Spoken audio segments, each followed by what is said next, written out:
जहां कमाई होती है वहां टैक्स चुकाना होता है। आमतौर पर किसी वित्त वर्ष के दौरान की गई कमाई पर साल के आखिर में इनकम टैक्स भरना पड़ता है।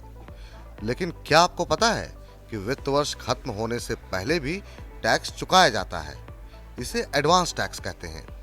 करदाताओं के वित्तीय बोझ को कम करने के लिए ये स्कीम पेश की गई है। एक बार में भारी भरकम टैक्स भरने की जगह आप टुकड़ों में टैक्स भर सकते हैं। एडवांस टैक्स वो इनकम टैक्स है जिसका भुगतान करदाता को एक साथ न करके हर तिमाही करना होता है। आयकर अधिनियम के मुताबिक करदाता को पूरे वित्त वर्ष में होने वाली कमाई का कैलकुलेशन करना होता है। इसके आधार पर विशेष अंतराल पर टैक्स का भुगतान करना होता है। यानी जिस वित्त वर्ष में आपकी कमाई होती है उसी वित्त वर्ष के दौरान एडवांस टैक्स चुकाया जाता है। हर करदाता जिसकी एक वित्त वर्ष में टैक्स देनदारी 10,000 रुपए या उससे ज्यादा बनती है उसे एडवांस टैक्स चुकाना होता है। फिर चाहे वो नौकरी पेशा हो, बिजनेस चलाता हो या फिर किसी पेशे से जुड़ा हो। सैलरी वाले लोगों को एडवांस टैक्स नहीं चुकाना होता है क्योंकि नियोक्ता टीडीएस काटकर सैलरी देता है। ऐसे करदाताओं को एडवांस टैक्स देने की जरूरत सिर्फ तब पड़ती है जब उनकी सैलरी के अलावा कोई और इनकम हो, जैसे किराए, ब्याज या डिविडेंड से आए। आमतौर पर बिजनेसमैन या प्रोफेशनल्स एडवांस टैक्स चुकाते हैं। 60 साल के ऊपर लोगों को एडवांस टैक्स भरने में छूट हासिल है। शर्त यह है कि उनकी किसी कारोबार या प्रोफेशन से आय नहीं होनी चाहिए। एडवांस टैक्स को 4 भागों में बांटा गया है। पहली किस्त 15 जून तक, दूसरी 15 सितंबर तक, तीसरी किस्त 15 दिसंबर तक और आखिरी किस्त 15 मार्च तक जमा करनी होती है।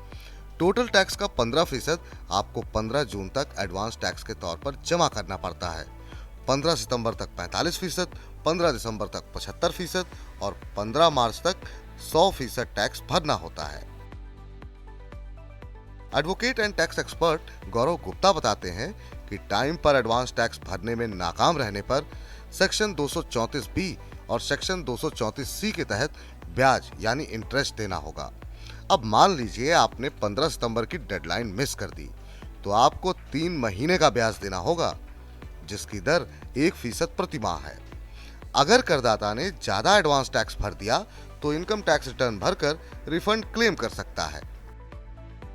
गुप्ता बताते हैं कि एडवांस टैक्स भरते समय इस बात का ध्यान रखना चाहिए कि करदाता ने सही असेसमेंट ईयर भरा हो और पैन नंबर ठीक हो।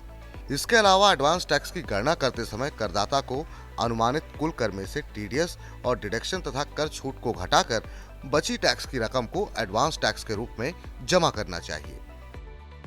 एडवांस टैक्स भरना काफी आसान है। इसके लिए आपको इनकम टैक्स विभाग की ई फाइलिंग वेबसाइट www.incometax.gov.in पर जाना होगा और ई पे टैक्स के ऑप्शन पर क्लिक करना होगा। पैन नंबर और मोबाइल नंबर डालकर आपको एडवांस टैक्स का विकल्प सेलेक्ट करना होगा। नेट बैंकिंग या डेबिट कार्ड के जरिए पेमेंट कर सकते हैं। इसके अलावा आप चालान नंबर 208 जनरेट कर सकते हैं और इसे अधिकृत बैंक शाखा में जमा करके एडवांस टैक्स भर सकते हैं।